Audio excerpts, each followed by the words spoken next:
Hey guys, it's her from Book Nerds and Fangirls, and today we'll be discussing V-Wars Season 1, Episode 5. Now, the last episode left us off on a little bit of a cliffhanger. The girl who was the head of the,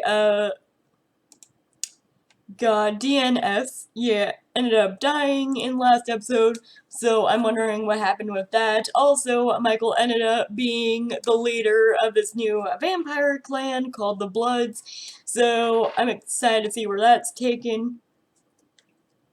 Also, Danika ends up, having a storyline as well as Kaylee, so I'm wondering how all these storylines are going to be interconnected and woven in together. I'm not sure. Apparently Ian Somerhalder's favorite scene in V-Wars is actually in this episode. I watched his Instagram live about it. He said he couldn't say a lot about it because obviously spoilers and people are still watching it. But it did have something to do with him and Danika. So I'm interested to see how they end up interacting. This seems to be a more, serious episode, or so I gather from, like, the thumbnail on this episode. I really hope that his son doesn't get sick and infected.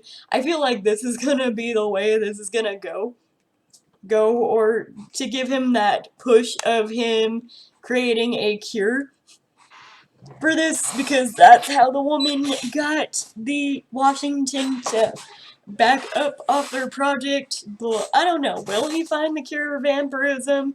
And even if he does, will people take it? I don't know, let's go ahead, start the show, and let's find out. Okay, so this one is a little bit more of an intense episode. So it starts off with Michael and his group finding somewhere to take shelter. They're gonna gain in numbers and start this war of survival with the humans because they feel like it's just in their nature and they shouldn't be condemned to death just for following their nature. So they're posting, like, overall war of the humans. Also, the bad guy, who I thought was a bad guy, might just be like an anti-hero because he's been trying to help Lufer in this one with his research, trying to be like, hey, just because this chick died, that's the game changer. I'm gonna try to help you, but I can't help you unless you're honest with me. And of course, for reasons, Lufer doesn't trust him. I wouldn't trust him either. Under what we know.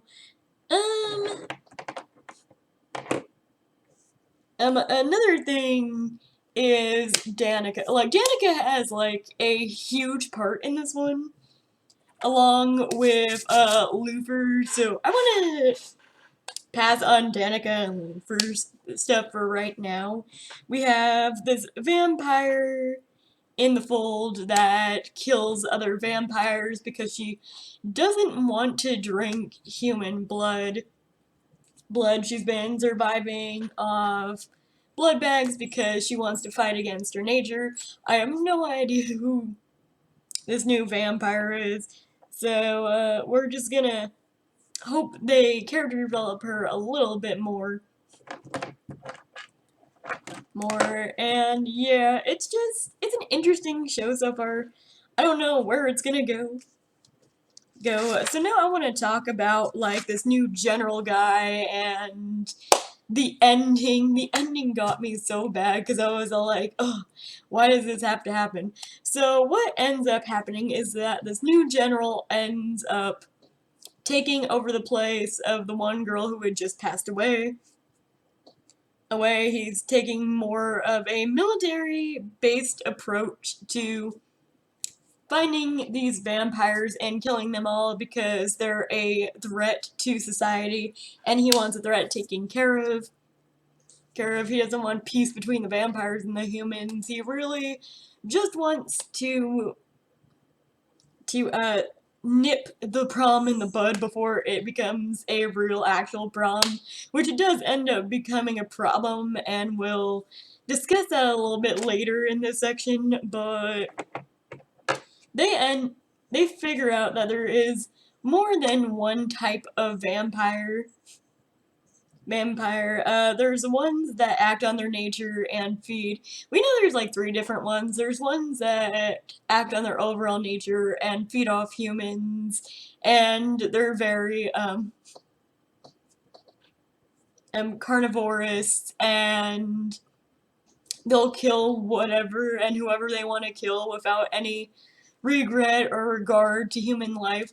We know those vampires. And then we have Danika, who is another type of vampire who is a vampire who just feeds off humans. She doesn't kill them, but her bite is filled up with so much dopamine, and I believe, let's see, I forgot what else.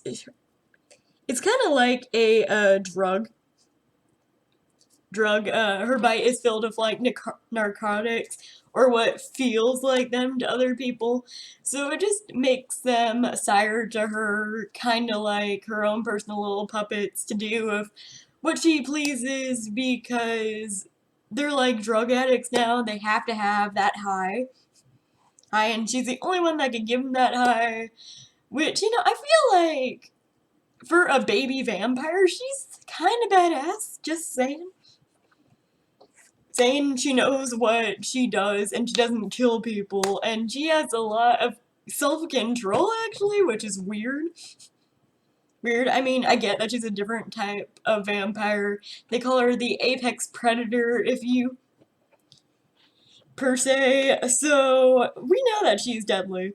And also we figure out that she didn't kill her sister like we thought she did, but she doesn't kill her victim. She just keeps them around for her overall game, which makes her dangerous. So they end up finding her, capturing these humans who she has under certain type of mind control because of the narcotics that are in her bite. And she ends up tricking the squad into believing that she is as comatose as her victims are. So she ends up on the bus with Luther and 2 other guys. Of course, they trust them to be alone with them, not thinking that the apex predator is in their midst, which is a stupid, dumb idea. And then Luther just being Luther, thinking, oh, these are just people, they are just going on their basic human nature, they just have a disease, why are we trying to kill him, yada yada. He ends up being trapped on the bus with Danika after she kills people, so it's just her comatose humans, and Luther, and she ends up like in this like sexual thing with Luther, and then it's very interesting. So before she ends up giving him a bite, the drug addicts, and not drug addicts, the biker gang ends up saving Luther, which is weird because I never thought they would save him. But there's a catch. Danika runs off even though she's injured and wounded, and then the undercover cop ends up running after her so he can quote-unquote kill her. So Luther tries to explain to this biker gang that these people are sick, they're not vampires, and then he explains to them, yeah, they got bit, but they don't have the certain gene to become vampires. Vampires, of course, they're just like, oh, they're just an overall threat, even though they got bit by vampires, because we don't understand how this new form of vampirism actually works. So, they end up shooting everyone there, putting Luther in a state of shock because he just witnessed such a violent crime, because these people don't care that they just ended up killing innocent human bystanders. They just think they've done the right thing. So they leave Luther to do something or other, I can't remember, and they leave one person to kill him. Now this one person, and Luther ends up shooting because, you know, he has a son. He doesn't care if he has, this guy doesn't care if he has a son. He thinks of his son while he shoots the guy because he never really likes taking an innocent human life, so he just, like, shoots this guy like 3,000 times. Actually, like, with a full clip. And then the undercover cop comes back after shooting Danika in just, like, 2 spots of her leg so he could get away from her, because he doesn't actually want to kill her. So he gets away from her, sees Luther shooting, and he goes, I'm so tired of this shit. So he ends up going, and then I think my husband is actually home. So I'm just gonna wrap this up.